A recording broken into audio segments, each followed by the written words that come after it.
Welcome to the Contemplative Science Podcast. As always, I'm joined by co-host Dr. Mark Miller. Mark, how are you, man? I am very, very good and very excited about today's episode. I have to admit I'm exactly the same. Today our guest is Julianna Raye. Julianna is the CEO of Unified Mindfulness, a hugely experienced meditation teacher, and an accomplished researcher into the relationship between mindfulness and workplace stress and performance. Julianna, thanks for coming on. Thanks. I'm feeling a little silly this morning, so I'm excited to dive into this very serious stuff. Well, I want to dive straight in. You wrote something which I'll read more or less verbatim here. You wrote that you moved to LA and, quote, got signed to a record label as a singer, but had to confess that even while at Warner Bros., doing what I felt was my life's purpose, I was also miserable. I realized that wherever I went and whatever I did, I could not escape the mind experiencing it all. If my mind was not happy, life would only ever be a reflection of my unhappy mind. Is that for you the direct appeal of meditation? Without a doubt. Yeah, until I discovered meditation, and I mean really dug in, I was looking at a future that was about trying to crawl out of a pit again and again. And I didn't actually know that I had the potential to transform my inner experience until I discovered meditation. So, when you say crawling out of a pit, was that a experiential mental pit? Absolutely. Yep. It was a chronic, regular process. It was such a part of my routine that I thought that's what life was. I want to find out a little bit more. Is that in terms of the anxiety of being a singer and wanting to get signed and moving to a new city? Or was it something else? No, for me, it wasn't just about circumstances. For me, it was a chronic way of perceiving, chronic way of interpreting the information I was perceiving. Both of those, actually, because there's the perception side of it, which is sort of literally your sensory system. And then there's also the information you're getting and how your habitual ways that you interpret that information. And those two interact in ways that can be really devastating, actually. It's very interesting that it's not just the content of your life that makes the difference of whether you're happy or unhappy. And maybe the content can be either here or there. But you're talking about a meta layer here, aren't you? The way of interpreting the kinds of things that happen in life. And that's not just going to get better by getting better content. Of course, a certain amount of good content, of course, is important for us to be well. But you're talking about the ability to interpret content, which is a sort of layer up, isn't it? It is, and I'm saying additionally that when your ability to interpret content is faulty, and to whatever degree it is, that actually reinforces sensory discomforts, sensory suffering. So our perceptual system can be radically transformed through this practice, and that then has an effect on how we interpret our information, and how we interpret our information has an effect on our sensory system, so it sets up a virtuous cycle. So that sounds like a fundamentally different problem to the content of my life wasn't good enough. You're saying the very lens through which I was viewing my life was stopping me from experiencing it in the way I want to. Is that how you diagnose the majority of suffering and unhappiness? Me personally, and of course I can only speak to my own experience, but based on my experience, I say yes. I mean, it's worth noting that, especially in the Western world, we've never had more resources, wealth, and comforts. It's just small things. We have antibiotics. There's the majority of us have housing. Supermarkets exist. And if you were to try and weigh up our situations evolutionarily, you would come to the conclusion that things are brilliant, but you see increasing levels of anxiety, depression, and mental health issues. So I think there's definitely something to be said for it being the lens itself that's in need of changing. How did you get started with the Unified Mindfulness approach? So I began meditating on my own at the advice of a therapist, and I was kind of it was fine. It was a couple of years that I did, and actually it was helpful, and it set a foundation of the habit, which was really important. But I wouldn't say that I was having any major breakthroughs. I was still really struggling. And though I began to have some interesting experiences a couple of years in, and that told me I probably needed a teacher, something a little more official, but I was extremely skeptical. I did not want to find the wrong teacher, someone that would put me off the whole endeavor. So I found my way to Shinzen Young. He was recommended, a friend's father recommended him, and I went on my first retreat with him, and that's when I saw the true potential of this practice. Yeah, I'm interested in the distinction because it seems like there's two types of meditation. There's the headspace, I started meditating and things got better experientially. I felt less anxiety, for example.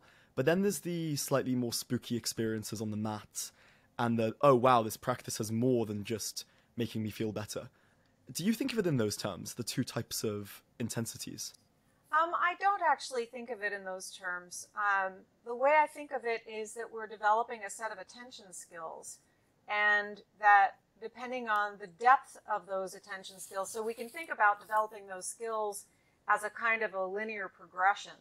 But another way to think about developing those skills is that we are revealing what's going on at deeper levels of our experience that we're not aware of. And so sometimes what can happen, unlike, you wouldn't go to a gym and expect to go from being able to lift whatever, 100 pounds to suddenly being able to lift 200 pounds, right? You wouldn't expect to have that kind of a shift overnight. But with meditation practice, you can sit down and drop into heightened skill state without having made much effort towards it at all. Some people drop into it. These are natural skills. They're naturally occurring in our life. What meditation does is it says you can hone these specific attention skills and that base level will go up. But that doesn't change the fact that you can just drop into a deeper state for whatever reason. Nature can just sort of, that window can open up. So I think of it in terms of, in a moment like that, when something out of the ordinary happens, we can say that you've dropped into a deeper level of experience, and there are things you can do to make sure that that doesn't become a problem for you, that it becomes a way to develop your training. It's interesting you say these are natural states. The example when I was learning to meditate that was often given is someone who surfs and really enjoys surfing will find themselves in a moment of attention with the activity. Are the types of states you're referring to a matter of attention ultimately? That's a great question. Here's what I would say. We know that we have the ability to develop our attention in particular ways. And we know that as a result of developing our attention in particular ways, we see some reliable outcomes, such as lower stress and improved well-being. And that's about all I can say. I can't really speak to, sort of the neuroscience of it. That would be Mark's territory. Well, it's worth asking, Mark, when people have experiences on the mat or in daily life, like Julianna is referring to, is there a clear neuroscience, or rather, is that reflected clearly in the neuroscience? If you were to map my brain out in those moments, be it on the mat or the surfboard, would we see anything there that you wouldn't see in ordinary life? Yeah, it's a really good question, and it's a really difficult question. The brain is kind of alien tech, We like to make sounds like we've got a good grip on what the brain is all about and what it's doing. And it's true, our neuroscience methodologies are getting much better than they have been in the past. I mean, we're able to look at really sort of minute occurrences in the brain, but getting the framework right for understanding that data is still a moving target. I mean, we're in the middle of the science. We're definitely not at the beginning, but we're certainly not at the end. So we're getting some good data, and the different speakers that we're going to have on this podcast over the coming months are going to be able to speak to that even better than I am. So I would say it's challenging. It's challenging to know. But yeah, we see changes in the brain. We know some of the things are significant. For instance, people who have PTSD, they tend to have big amygdala complexes.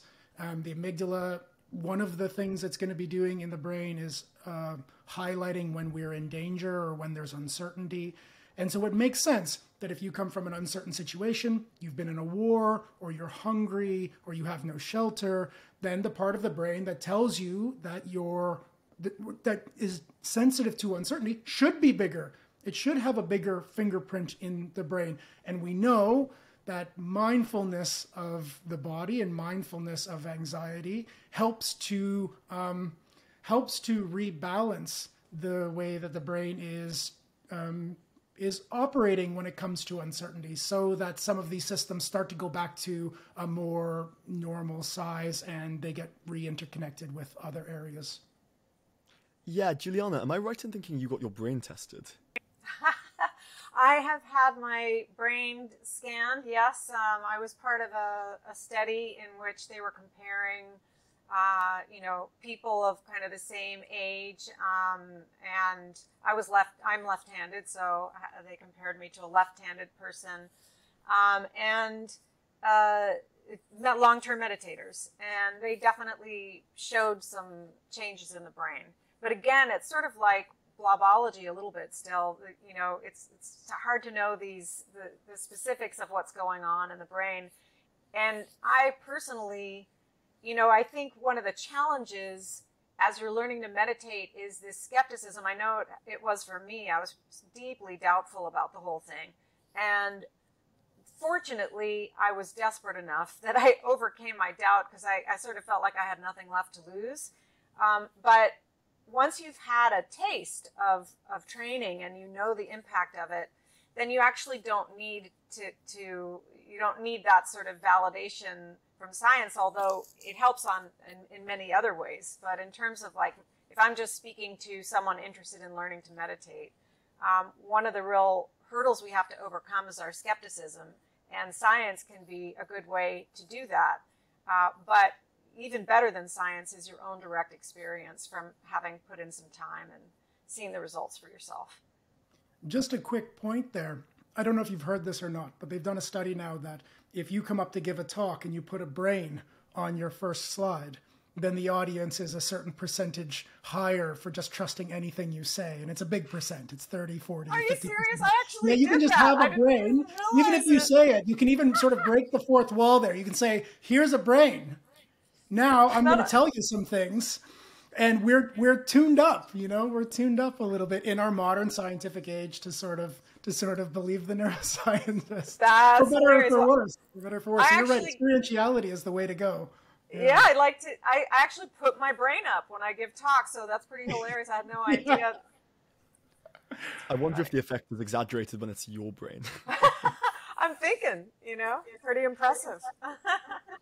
Yeah, I actually read that there was a paper that a neuroscience did on the effect of including the word neuroscience in your study. And it doesn't need to be causal neuroscience. You could be talking about neuroscience of birds running away from prey, and the audience is totally happy to go with you. As Mark said, it's something like a third or 40% more. So maybe there's a tip for anyone writing a paper in geography. I just wanted to jump into the unified mindfulness approach and find out how it's distinguished from other approaches that are out there. Yeah, sure. Well, we like to say that we welcome all approaches. We like to say that we're kind of a universal key. And what we mean by that is basically, first of all, it's a kind of a classification system, if you will, for the major ways into this process we call meditating. In other words, worldwide, there have been these kind of innovations, these ways to explore this practice of meditation. And we like to create, give an overview. And we have a grid that sort of says, there are meditation styles that are like this, more like this, they're more like that. We have these quadrants that they fall into just generally. And then in addition to that, we have a set of 40 standard techniques that are grouped by those quadrants. So it's like simultaneously we're sort of saying like, hey, you want an overview of meditation practices worldwide? Here's our best shot at that. And then here's our standard set of techniques that, that we put into each of these quadrants. One of the things I really appreciate about Unified Mindfulness, I'd just like to hear if I have it right and if you have anything to say here. We talk a lot about the science of meditation, so using scientific methodologies to see if we can learn anything extra or interesting about how those skills and techniques evolve, but also the sorts of states that we experience and the changes in consciousness that we have. But the Unified Mindfulness toolkit also feels like a kind of scientific approach to practice. So it's not just science of practice, but scientifically practicing. Does that sound right? That's perfectly right. That's Shinzen Young's, he designed the system, and it was with that intent that he designed it. In other words, he wanted to take the scientific method to explore the field of meditative practices worldwide. And so that involved analyzing them into their parts, and based on that, organizing them in more intuitive ways, because when meditation practices emerge, they emerge kind of like wildflowers in different ways in different parts of the world. And you can then take an overview and parse out, systematize, group things according to, in more intuitive ways once you take that overview. Okay, then at the risk of asking something terribly reductive, you have this quadrant of different approaches. Is there one that's more effective than another one, or are we saying that, well, it all depends on who you are and what you're most compatible with? Yeah, that's a great question. And that's the question on every meditator's mind, right? Is there something I can be doing to optimize my experience? If I'm going to put my time and energy into this, I want to know that I'm not wasting my time and energy. And the answer is that the way we view it, what's most important is the development of a set of attention skills that we identify as concentration, sensory clarity, and equanimity. And we basically say, mindfulness is these three abilities happening together, right? So when we frame it that way, when we say that the centerpiece is not what you're doing, but how you're doing it, in other words, how you're developing these attention skills, then you can see that what matters is your ability to develop the skills. And now we've got an adaptive model that we can now reconceive what are these technique instructions all about. They're really about helping you develop these skills. So anything that helps you develop these skills is what you should be doing. And that means that, for instance, you might find one technique works for you while you're seated on a cushion, and another technique works for you while you're walking around in daily life, and another technique works for you while you're in a meeting. We want you to think about this attention skill development as something you can do all day long, because the more you practice it, the better your outcomes are going to be. So the short answer is whatever gets you to practice is the best technique for you to be doing. Yeah, this is an interesting moment, because when I hear that and I'm attracted to that kind of a model, that's kind of the tone a consultant might use with a business looking to make 25% more profit. And there's a perception around meditation that it's sort of, on the one level, exiting the game. But here it's like we're just planting a new good as the outcome, i.e. the development of these three skills, and then saying, guys, what works? What are the different methods? What's the quadrant? Is it that we're sort of playing the same game and the idea of progress not mattering is a little bit of a misnomer?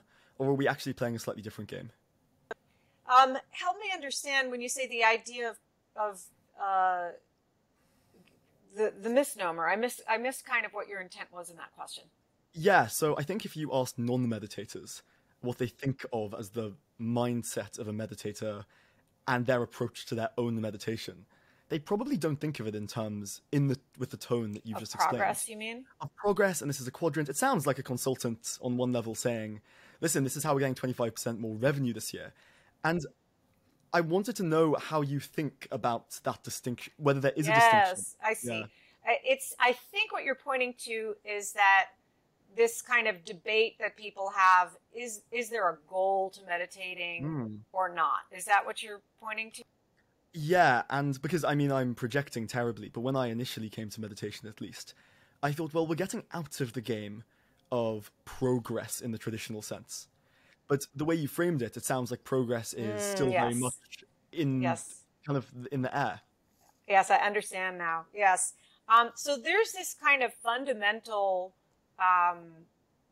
debate that goes on in meditation traditionally, which can be kind of summarized as, do you put in effort or do you just discover original perfection, right? There was never any effort to do. It was always just there for you. Life was already perfect. You just were not aware of it. So, and the answer is yes and. Most people want to fall on one side of that debate. For instance, if you're big into Krishnamurti, well, that's going to show you, that's going to emphasize this don't do anything. You don't need to make any effort. Whereas if you ever do any like Rinzai Zen training, oh boy, are you going to be doing effort. So the question is, why do we have this debate? And the answer is because they're both true. And the problem is that people don't know how to reconcile the paradox of that. So, yeah, go ahead. This is very much in my experience in my own practice. I like Ajahn Chah, Jack Kornfield's teacher, says, I only know a couple of teaching instructions. You know, he taught his whole life. And he says, I only know a couple of teaching instructions, a little left or a little right, right? Because you have all of these skills out to either ends of an extreme. And they are both true, and they are both good, and they're both wholesome at the right time and in the right context and for the right person. If you start off too soon and say it's effortless, then maybe you don't develop some of the techniques that you need for it to become effortless. But if you make it always about effort, maybe you effort a little bit too long. So that's really an art, isn't it?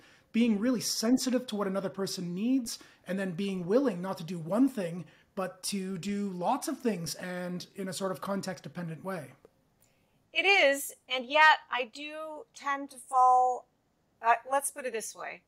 I think what often happens is that there's a merging and a conflating of a whole bunch of different points into this one general idea. Should I effort or should I not effort? Should I try to make progress or should I not try to make progress? And I think we need to disambiguate, because let's first understand that really what we're talking about is when you have deep insight, original perfection is revealed, okay? The ordinary mind doesn't have deep insight. Most of us don't have that.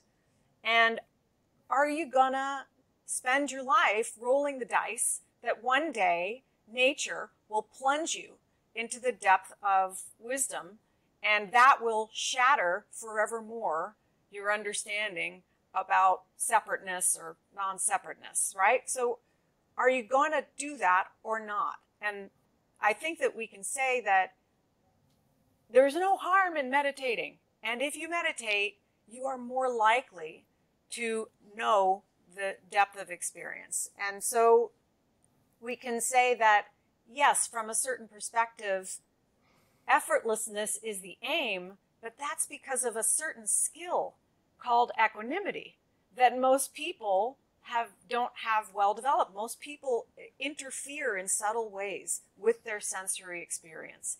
And it is that interference that creates what we call ordinary experience. And we're saying, like, no, we have to systematically remove what interferes with that for most people. Not everybody, but most people need to actually, reverse the habits that have been set in motion over a long period of time. So, but when we talk about effortlessness, what we're talking about is experientially what can happen when nature opens up and shows you the depth of concentration, clarity, equanimity, shows you what it's like for there to be non-interference in your sensory system. What you discover in those moments when there is non-interference in your sensory system is, lo and behold, it's all perfect. So that's what people often misunderstand, because they're coming from a position of separateness and saying, well, it's telling me there's effortlessness, so why should I make an effort? It's a point of confusion, common confusion. You said a few times there, nature just opening the way, and then you have this transformative experience. John Julianna Yates used to say to me that meditation was like making yourself accident prone for those kinds of experiences. You're just upping the probability that you get to see something true. Yeah, exactly so. Yeah, Julianna, you've spoken in the past about the slightly strange relationship between mindfulness as a practice and diagnosable conditions like depression. Because while mindfulness can clearly help, that doesn't make a mindfulness teacher qualified to treat depression. And it just makes them qualified to help somebody develop a practice that can in turn reduce those symptoms. So how do you untangle that? And what's the role of meditation in helping someone with, say, an underlying but manageable condition like depression? Oh, I think you articulated it perfectly. That's the role. The role is knowing your boundaries as a mindfulness trainer, knowing your area of expertise and sticking to that, and knowing when it's time maybe to encourage supplements, or even, if you're taking on a client, for instance, knowing that they have what we call supplements in place. In other words, psychotherapy, if they need psychotherapy, medication, if they need medication. So we don't make any assumptions about mindfulness being a cure-all for anyone, for any individual. And we look at it as a complementary practice. And for some people, it can even become the centerpiece practice. For me, certainly that's the case. It's a centerpiece. But people need different things, and they need them in different degrees, So it's again, if we take an adaptable, if we look at an adaptable approach to something like depression, with regards to your meditation practice, your mindfulness practice, you have to cut your own path. And we're not in the business of being prescriptive about this practice. In other words, we're here to support the development of these attention skills because we know that it can have profound outcomes for you. But there are other parts of the puzzle that only you can have a clear picture about, additional support that you may need. And so we can only do what we can do. One of the reasons that, I love the Unified Mindfulness approach is that, for instance, it hardwired into it, it takes into account things such as people's window of tolerance. So, for instance, people can sometimes make assumptions when they start digging into meditation that if discomforts come up, I should really bear down. I should really kind of auger into it, get into it, and untangle it. And a drivenness can form around, I got to get to the bottom of this so that I can become free of it, right? That's a kind of a common mindset that people fall into as they're doing a lot of meditation practice. And that's a legitimate strategy to say, I need to work with this experience. I need to go deep into it, and I need to work through it. But an equally valid strategy is what we call anchoring away, which is where you're still applying your skills, but not directly to the source of the pain, such as emotional pain. So in that case, you could do an open-eyed practice. You could be looking at the world around you. You could be developing the very skills that will help you with that emotional pain, but you're not turning it toward the pain. You're not bearing down on that. So hardwired into this method is the ability for you to know what your window of tolerance is around your own suffering, your own personal suffering, and to have clear strategies that will be effective, and that don't require you to do something that's going to push you too much. So it's important to understand, again, if we have this skill development model, it's the development of those skills that can really help with your symptoms of depression. We had some research come out last year, actually, that backs it up in a big way. And it was something that, I've been meditating for a long time, and I'm also a meditation teacher. But it was something that I really needed to be reminded of and foregrounded, which is if you have an obsessive personality, sitting with your eyes closed where you can't fight or flight, and then looking at the hardest possible bit of data in your experience is not going to be valuable for you, because you're already the kind of person who runs on a thing. And so for people who are obsessive, like you say, anchoring away turns out to be a really valuable strategy to learn how to use. But people who are avoidant in their personalities, their avoidance is keeping the pathology in play. And so they have to learn to orient towards. So there again, it's context dependent. It's not so easy as to say, look at the problem or avoid the problem. Rather, you need to be, this is why it was so valuable for me to have people in my life that I trusted who understand meditation also in their lives, that I can occasionally check in with to see, should I be turning towards or away, because it is so context dependent. Absolutely. And I'll say one more thing, which is that as you dive into that's why, going back to your original question about sort of, is there one right technique? When you base it on your own interests and what feels manageable to you, then you can develop a momentum with the skills, concentration, clarity, equanimity. The baseline starts to elevate. And as you develop the momentum with the skills, you actually become more resilient. And then if you're someone who is avoidant, that resilience helps you turn toward as you need to. Yeah, there's so much in there.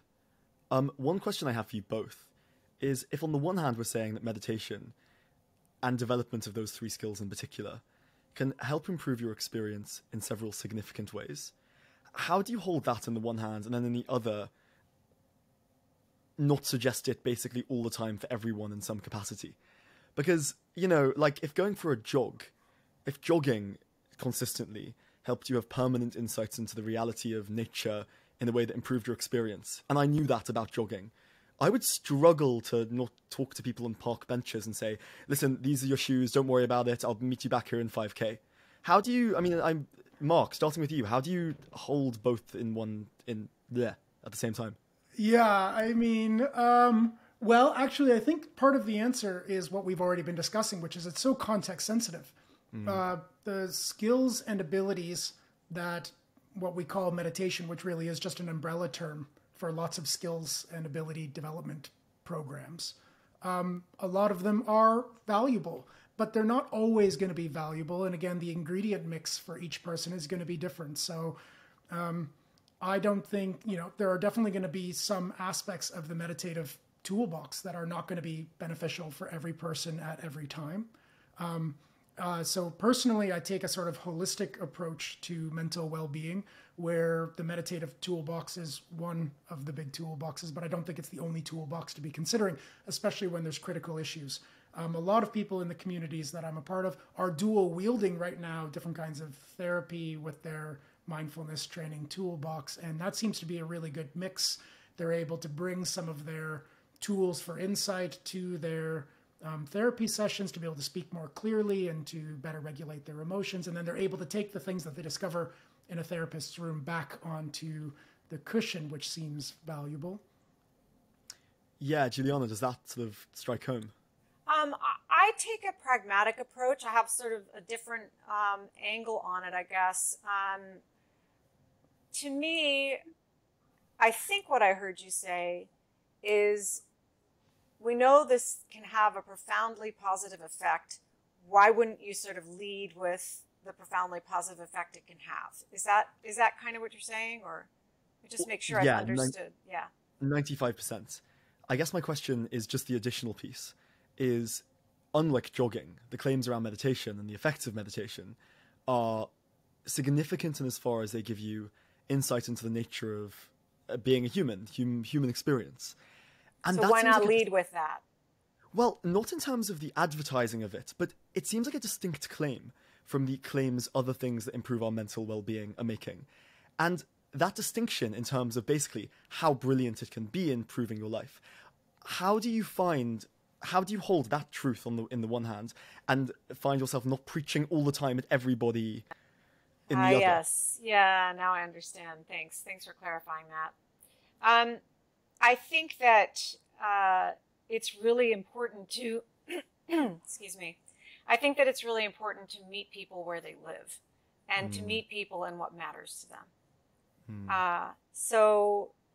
Because really it's not for me to say what matters to them.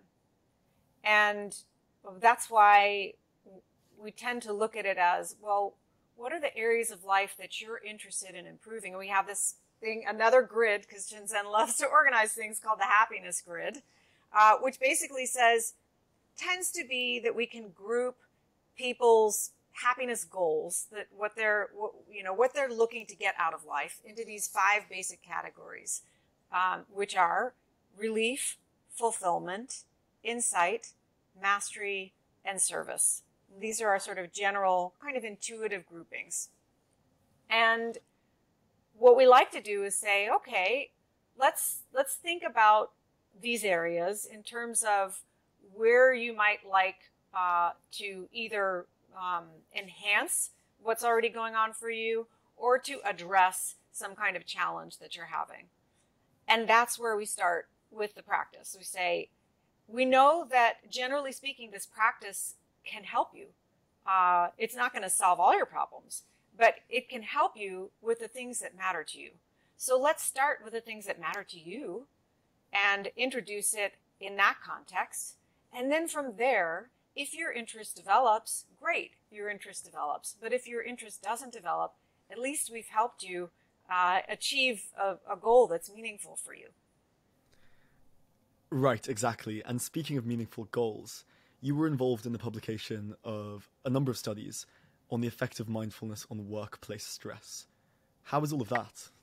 Yeah, so we actually published 3 articles from a study that we did at Fathom Digital Marketing. It's a digital marketing company. And we got a lot of really useful information out of that study. One of the most recent article talks about the value of practice in daily life, which is something that goes back to what I said earlier about dosage, that what you really want is to develop these skills as much as possible, because you want that overall base level to go up. And when that goes up, you start getting those outcomes. So what I did in that workplace environment was to make sure that not only were they doing this, daily seated practice, but that they had a very clear framework. That's another reason I love Unified Mindfulness. When you take a scientific approach to the practice, you can develop frameworks that are really helpful for people to lean on. So we have these very clear frameworks around how to integrate practice into your daily life. We don't just sort of tell you to do it. We say, here's some strategy suggestions. Here's how you can in any setting. And then we had people actually implement that. And then we checked, had them Qualtrics. We had them sign in and say, I did it at these times of day. One really popular time of day was in the shower. Another was while you're driving, right? So anyway, we had that very interesting outcome that if they're practicing mindfulness in daily life, that's going to increase their outcomes. Not a big surprise, but it hasn't ever really been tested before. Why? I think because there hasn't been such a clear framework for introducing mindfulness into the daily life. Yes, I see Mark. So. No, I was wondering, I've always wanted to ask this from somebody, and I think you might be a good person to ask it of. What prevents teaching mindfulness for workplace stress from just making people complacent relative to certain things that need to change in the workplace? So you're teaching people to better manage their anxieties, but maybe their anxieties are rooted in real systemic issues that the company should address, rather than just making the employees better able to be equanimous with those conditions. You could imagine a kind of, some businesses really push their people and then they implement a mindfulness training program just so that they can take more of the pressure rather than releasing the pressure. So I wonder just if maybe it's the approach to mindfulness that can sort of assuage that worry, or what do you think? That's a great question. I mean, honestly, I think the approach has to be holistic. If you care about your workers, you have to care about them all dimensions. You can't just selectively say, let's turn this into a training ground for your meditation skills and see you later on the back end. I mean, tragically, I think that can happen, but I think also it depends on the quality of the mindfulness training they receive, because there is a lot of training out there calling itself mindfulness training that actually isn't going to give you the kinds of inner results that you're hoping for. So there's that dimension too, where sort of like, yeah, we'll give them what we're calling mindfulness training. I mean, I remember witnessing at a retirement community what they called meditation training, and they just stuck people in a room with waves on a screen, and that's what they called meditation. So number one, so these are kind of indicators, right? If your workplace mindfulness program is lame, well, I think you know something about the workplace and the intentions at the top of the chain. If you have a robust workplace mindfulness program, that's also an indication of their intention.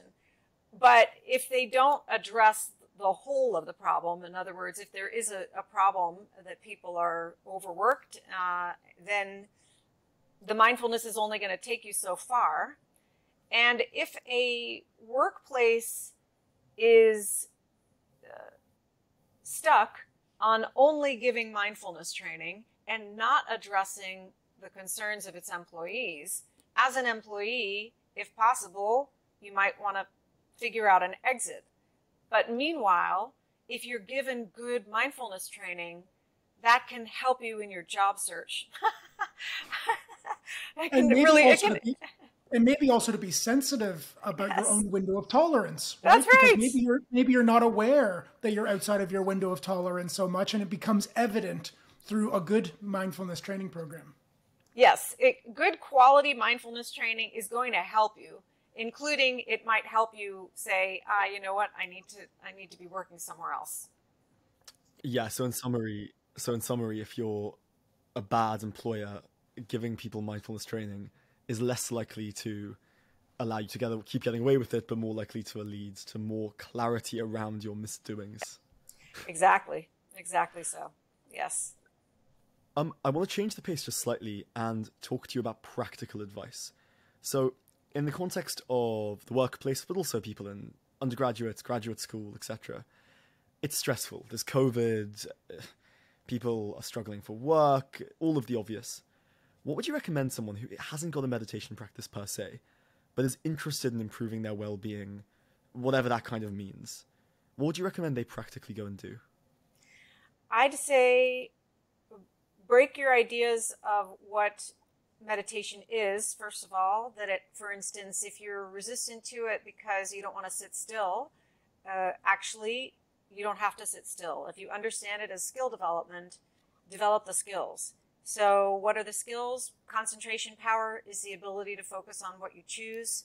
Sensory clarity is the ability to track your experience in real time as it's happening. And equanimity is the ability to allow your experience to come and go freely. And what that means, that equanimity thing, it means that you're dropping your resistance to your sensory experience as it's happening. So in other words, without realizing it, we tense up around our experience. Even just like as I talk to you, maybe my shoulders go up a little bit and I need to remember to relax my shoulders. When you relax your shoulders, that actually is one way that you can induce equanimity. Why? Because you're releasing the stored tension in the muscles, and anytime you can release the stored tension in any part of your sensory system, you can help along this skill that we're calling equanimity. So I would say just learn about the skills and then start to understand how you can be practicing them throughout your day. during exercise is a great time to know how to practice developing concentration, clarity, equanimity, because then you're kind of, you're able to do the exercise. It's doing double duty for you. And I basically, my short answer is work smart. Develop the skills and work smart. If you're not someone who wants to sit on a cushion, figure out how to do it off the cushion. And stripping it back to bare basics, does that effectively mean either sitting down on the chair or on the floor, depending on how I'm feeling and what my capacity is, closing my eyes and focusing on the breath? No. As I've just said, it means concentration, clarity, and equanimity. So you don't have to be sitting on the floor, closing your eyes at this point. Now, down the line, if you can get enough momentum and you start to notice that you're having positive outcomes, you might want to do that. But if you're somebody who has no patience for that, first start by learning about those skills and understanding how you can bring them into different experiences. For instance, eating or washing your dishes or doing activities, walking the dog. There are all sorts of activities that you do with regularity, brushing your teeth, that can serve at double duty for developing these skills, these attention skills. And if you can insert them, piggyback them onto your pre-existing habits, then you build that habit of the attention skill development, and then you start to notice outcomes from that, and then maybe you build up more of an interest in it and you go from there. So I would say your main goal is habit building around this skill development, and to try to pair it with something you already do so that it's easy to weave into your life. Yeah, I love that. And Mark, are there any tips for building that momentum in your approach to meditation? No, I think everything Julianna just said is fantastic. Start small. Start where you are. Start with the things that you're already interested in. I love that part of our chat today about starting where you're wanting to be happy. And I love this double duty point that Julianna's used. It's exactly right, because being present, paying close attention, and learning to be a little bit less judgmental, those are meta qualities. They don't have anything to do with the content, regardless of the content. Brushing your teeth or eating a meal or walking outside or wherever you are, starting to develop some of those abilities. And I agree, once they start to have some traction, then maybe there is a place to evolve the practice in a more formal way, because you're going to want to take those potentially past what your everyday experience allows you opportunities for. Yeah, I just want to jump in there actually and highlight, you mentioned learning how to be non-judgmental, and I think can often be a confusion around that, which is sort of like, but I have to have preferences. That's part of life. And what I want to highlight is actually it's a practice. Because why? Because it develops what we're calling equanimity. If you practice non-judgment, in other words, suspending your opinion about whether what you're experiencing is good or bad. Not suspending your opinion, by the way, about whether what's happening in the world is good or bad. Suspending your opinion about what is happening internally in your sensory system is good or bad. That is one strategy for developing this skill, equanimity. Why? Because it reduces friction in your sensory system. And that's the aim. The aim with equanimity is we want to keep lowering the friction in the sensory system. And non-judgment is one way to do that. Another way to do that I just mentioned is relaxing the shoulders. So that may sound like those are two completely different things, but they are two different strategies for developing that same core skill of equanimity. Yeah, and there's something quite provocative in the very first instance about the idea we started with, which is I was miserable not because of what was going on in my life, but somehow the lens through which I was seeing it was leading to me to have bad outcomes experientially. And it's really interesting to hear how you can develop the skills to effectively change that lens, which is, I guess, what we're talking about. Exactly so. Yeah, I had no idea. I remember, sitting miserably in my car, waiting for my waitressing shift to start and thinking to myself, just feeling at a loss and thinking, I don't know how I'm ever going to get out of this. But what I know is it's in here. It's in my mind. It's not anywhere else. And that was a moment of clarity. It suddenly dawned on me that there was no escape through any means other than to go through a transformation internally. And I did not know how to make that transformation happen. And I would not have predicted ever, if you had said to me meditation would become so central to my life, I would have laughed you out of the room. I never, ever, even when I started doing it, even those first 2 years, until I went on a retreat and discovered what it really means to get momentum with concentration, sensory clarity, equanimity. You could not have convinced me that meditation was going to have the impact on my life that it's had. So it's a lot of, my motivation for training people is I want them to get that first taste so they know what's possible. Because once you've had that first clear taste, then it's just a matter of, oh, I see. Okay, I can do this internally. And I just have to keep it up. And I can manage that. Julianna, where can everybody find you listening to the podcast? Well, Unified Mindfulness, so unifiedmindfulness.com. And we have a free 11 video series, unifiedmindfulness.com/core, CORE is our core training. It's a free video series. We also have an accompanying free book that goes with that on Amazon. You can download that if you're more of a reader. And we like to make it available to everyone who's interested so that at the very least you can get started with a practice that's going to be helpful to you and gives you a little more clarity on, or even a lot more clarity on what these skills are that we're talking about. Concentration power, sensory clarity, and equanimity. Mark, anything to add? No, that's fantastic. I have some experience with the Unified Mindfulness methodology, and I have lots of good friends who have gone the distance in the teachers' trainings there, and it is a really high-quality training program, and I completely recommend it for anybody who's interested in learning more about how to meditate. Julianna, thank you for coming on to the Contemplative Science Podcast. Yeah, thanks Jamie, so much. Mark, oh my goodness, this was really wonderful. Thank you so much.